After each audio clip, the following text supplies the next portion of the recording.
Hello there, my Battlefield friends and fans and anyone who is new. Welcome to my channel. Thanks for your interest in my video, whatever your reason is. I'm playing Battlefield 5 here. This is one of the two new maps that recently came out. It's called Marj or Marj Encampment. I'm not quite sure. It plays somewhere in Africa, I would assume. I absolutely love desert maps. It totally brings back Battlefield 1 memories because Battlefield 1 had a lot of desert maps and they were absolutely awesome. And someday I will go back to play Battlefield 1 because often I miss it. But right now I'm having a lot of fun with Battlefield 5, and I have to say this summer update was really amazing. A lot of good things happened with this update and I have a lot of fun, and that's kind of weird because I really did not like this Battlefield game. One of the first games in the series that I just couldn't fall in love with from the beginning. Kind of really like it now because, well, I have to say I actually really love it because I played a lot lately. I've been playing every day for many months now and I'm still having fun actually. And we're playing Breakthrough here, which is something that I've played a lot more lately and I've actually started to enjoy more. I did not really like this match type at the beginning. I usually just kind of stuck with Conquest because that's kind of like my favorite in all the Battlefield games. But I have to say, Breakthrough can be a lot of fun unless the games are not balanced. Then it becomes rather boring and frustrating. And as you can see here, I'm still using the M1941 Johnson. I have been using it ever since I swapped from the M1. This is one of the new guns that came out and I really love it. I've tried some of the other new guns that came out and I'm not really feeling them. It's kind of like, you know, they have maybe some advantages over other weapons, but then at the same time they also have disadvantages. So you kind of have to weigh out, you know, what is more important to you. So just because that gun has a really big magazine, that doesn't really make it a great gun. For example, the well gun in the medic class has a really big magazine, which is awesome, but it's also super weak. When you compare it to some of the other medic guns, it's weak. It takes too many bullets to kill someone, so it kind of almost needs the bigger magazine. So it's kind of like a trade-off. I'd rather have a gun that uses less bullets, but it's very powerful, so I can just take someone down really fast. And it also kind of makes sure that I win the gunfights. I've just been frustrated using guns that are weak, and someone else has like a stronger gun always wins the gunfight. So I've been losing a lot of gunfights trying to use some of those weapons I've never used before. But you know, everyone is different and you gotta have to find the gun that works best for you. Just because someone says, oh, this is a great gun, that may not work for you. So I try not to ever do that and say, hey, you know, this is an amazing gun, you need to use it. You know, you're stupid if you don't use it, you have to use it. You may just totally disagree with me because you have a different playstyle. I'm a huge fan of rifles because I personally like the fact that I can use them in close quarters as well as in long range, and maybe not like super long range, but long range enough where you can actually use them in every single map style, like wide open maps or urban fights like this one. Oh, hello there. Look at you. I hope that felt good. Got some bullets in your rear. And you know what's actually kind of interesting? A lot of times, you know, when I do play with someone else, they're like, you know, on which side are you? And I'm like, I don't even know. I never pay attention if I'm like playing as the US or the Germans or whatever, or the Japanese.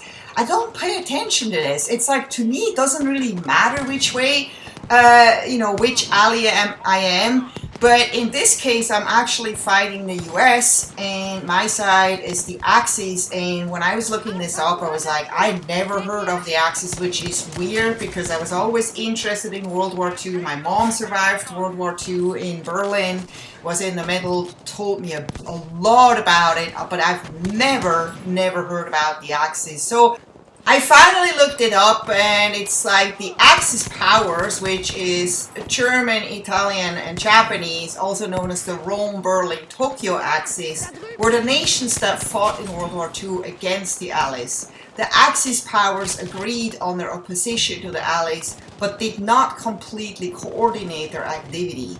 The Axis grew out of the diplomatic efforts of Germany, Italy, and Japan to secure their own specific expansionist interest in the mid-1930s.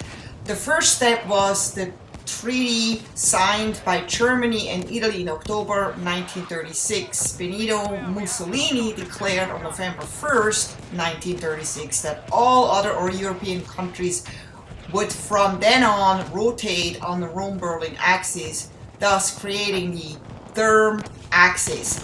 So that makes completely sense. So if you know what an axis is, it's like what everything rotates around. And it makes total sense to me because I was like, where is this name coming from? So now we know. Well, it is kind of sad though to know that we're not going to get a new Battlefield game this November, which usually would happen if it was normal, usually every 2 years. Hello? Is that the same guy that walked in front of me before? Maybe, probably, I don't know. Yeah, it's kind of sad that we don't get a new Battlefield game until 2021, November 2021, maybe October 2021, I don't know which month, but it's over a year that we have to wait for a new Battlefield game.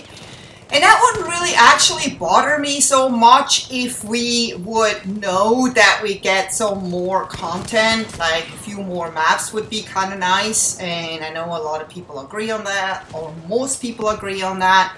It is not okay though to call this game dead, which a lot of YouTubers do. Basically just want to get clicks. They basically say, oh, Battlefield 5 is dead, it's done, it's gone. There's nothing happening in Battlefield 5. It's not true. The servers are full. There's plenty of servers that you can play on. There's tons of people playing this game. And there will be enough people playing this game until the next Battlefield comes out. Because some people just are, you know, faithful to Battlefield and the series, and they just keep playing it, and I probably will be one of them that always will play it until the next Battlefield comes out. I'm not sure if I'm gonna play like non-stop like I do right now, not non-stop but every day for many hours, because you know there's a lot of good single players coming out, and I will just come back whenever I don't have anything else to play, and I will still have fun and enjoy it. And I do hope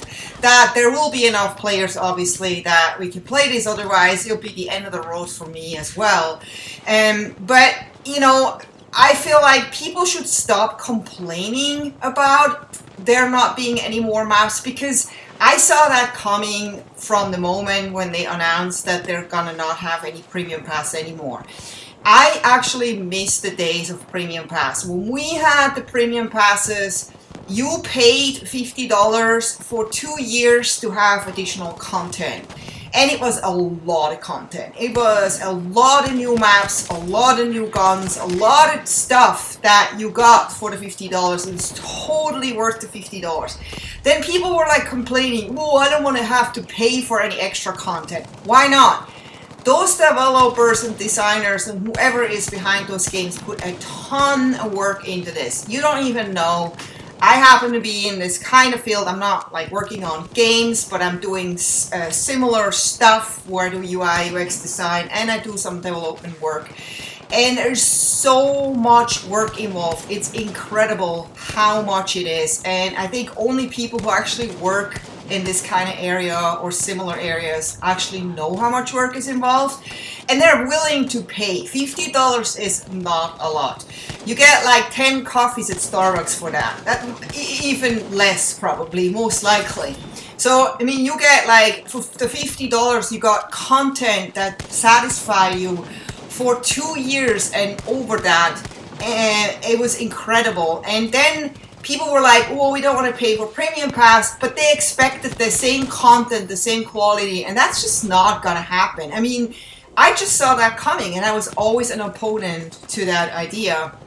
But unfortunately, those people won, when they, you know, they got a lot of maps for free, so good for you. But now you can see what happens. We're not able to, or we're not willing to pay anything for any maps. So the devs are like, yeah, you know, I mean, you just can't expect quality work and a ton of stuff for nothing. It's just, that's not how the world works. That's not how humans work.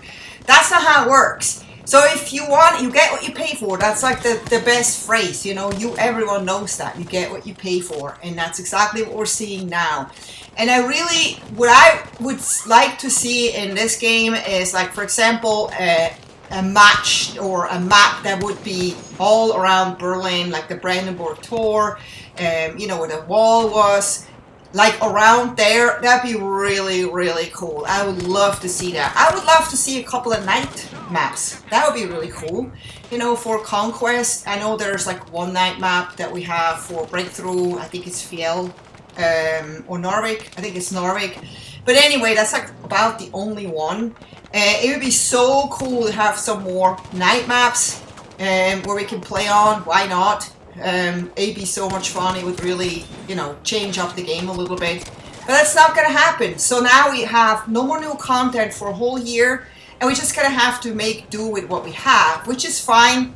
But like I said, you know, it'd be better if we would have not been so stingy.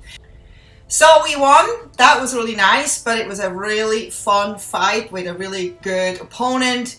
And I hope you enjoyed this video as much as I enjoyed this match. And don't forget to give me a thumbs up if you did. And I hope to see you next time. Take care. Happy gaming. Bye-bye.